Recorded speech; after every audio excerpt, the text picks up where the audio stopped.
It's Brendan, and AEJuice is having a Black Friday sale on their I Want It All bundle. I use AEJuice in my most complex edits to add a ton of detail and style into them. It's been a clutch for me because it helps me create crazy visuals while saving so much time. And the best part, right now you can get the I Want It All bundle from AEJuice for 98% off. Click the link in the description to grab this deal using my referral link. So in this video, we'll review 4 AEJuice products in the I Want It All bundle and try to composite a scene.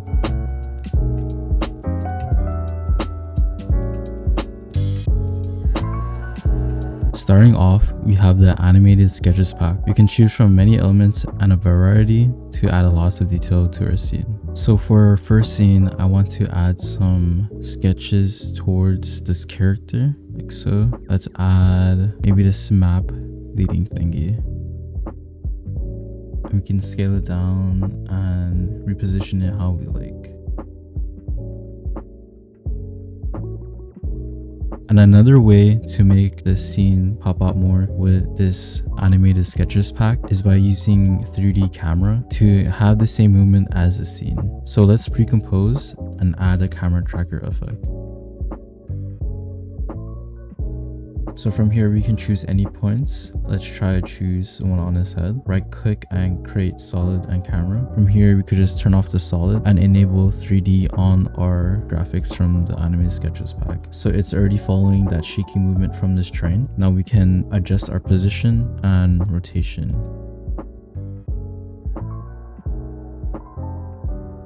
Let's keep adding more stuff to the scene to pop it up more.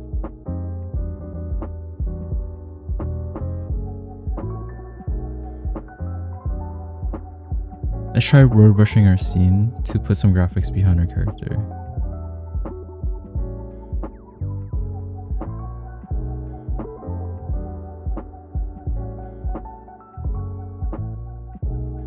Okay, now that we finally road brushed our character, we can put some assets behind him, like this star blast effect.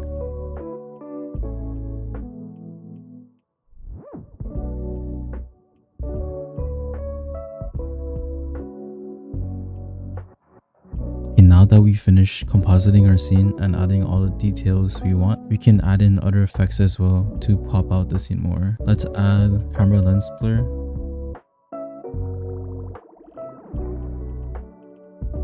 So for this, I duplicated the layer and made the blending mode an overlay. I duplicated the layer, giving it like a duplication effect, and it's very overexposed. So we're just gonna add the effect exposure and bring down exposure for a bit. And since I want to give it a little bit more like realistic look, I'm gonna add camera lens blur to the scene to just blur out the background of it, like so.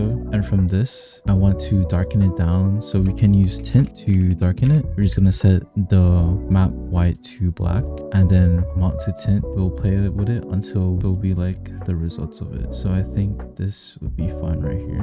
And to add another touch to the scene, we're gonna make an adjustment layer above the whole scene and add posterized time, so that way the scene, the actual video scene, would match to the frame rate of the graphics we have. So I'm gonna put it as 12 and see what it looks like. Already the look of this scene looks very nice, and I might actually use this in one of my edits just because I like the way everything just fits well with each other and has like a nice composed shot with the graphics. And this is what the scene looks like with coloring on it. As you can see, it just looks very natural and everything just looks like it looks like it's from the anime or something. Let's move on to movie special effects. Here we have assets like embers, energy, shockwaves, and smoke. This can be really useful if you want to achieve some type of additional effect to make the scene more lively. With shockwaves and smoke, we can use a displacement map to distort our scene a bit without having to use any heavy effects. So what I mean by that is, if we come here to smoke, let's try use that, and we're gonna put it above our clip. Let's put it underneath because this first clip is just blur and exposure. So we can hide our layer and you can see the smoke coming out from the bottom. Let's turn off the black bars and put it above everything. Okay, so we turn off our layer and displacement map.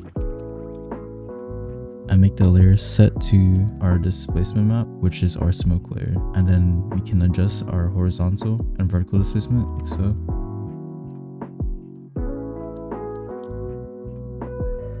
And as you can see, like on the bottom right here, we have some like ripple distortion, and we can do another energy effect. Let's try to do this one. So we have this energy overlay. We can like scale it up and put it on our character and turn this off.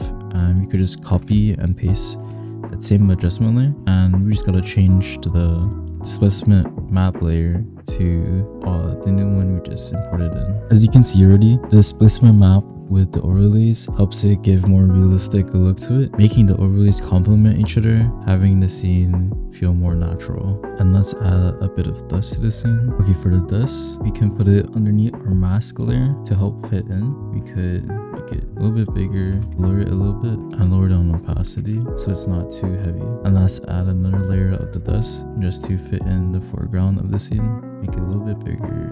Maybe let's offset it. I'm gonna lower opacity in both of them just so it's not too heavy. You can see like in the background here. But yeah, that's the movie special effects bundle. The third pack we have is the flash effects bundle, and in these bundles I will be using the glitch effects bundle and the ink blots effects. By using these packs we can create a trippy visual from it. So first let's rotoscope our scene out.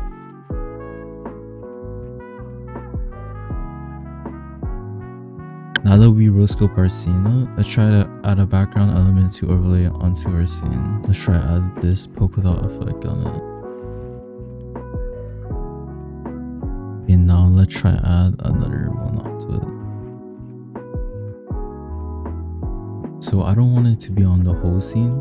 I only want it to be like on certain parts. So let's try to mask it out.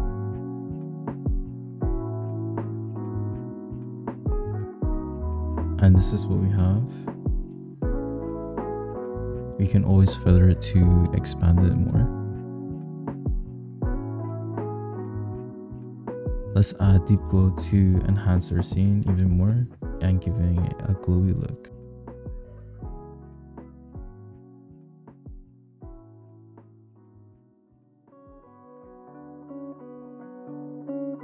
Okay, now that I've added some detail to our scene, this is what it looks like so far. It's very flashy and it kind of fits the vibe of it being on the train and moving it up on the train because it's moving fast at the same time the train is moving. We can add more by adding a little bit more glitches to it. Let's see what it looks like with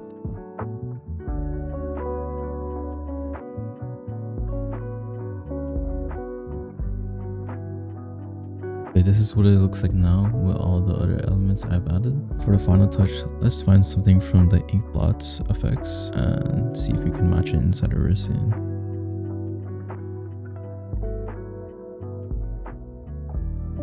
Ooh, I chose this one because it kind of gave off like that circular vibe that we're trying to go for with the circles we have already in the scene, and see if we can mash it up to make it look good.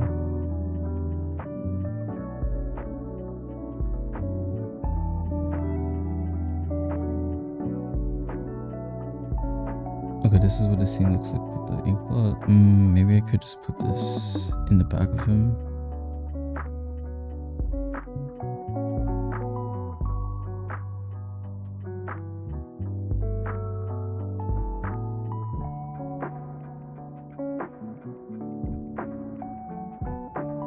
Let's try to add another one in the back of him.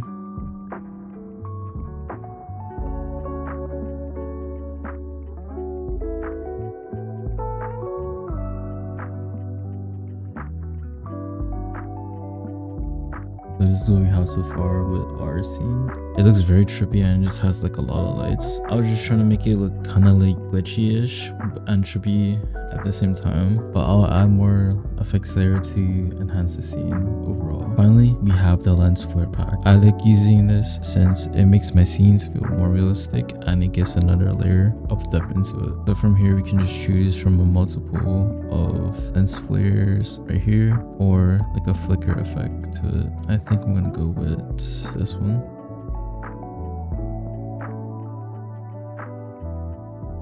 Yeah, I just added the lens flare and this is what it looks like. Let me add another lens effect onto it.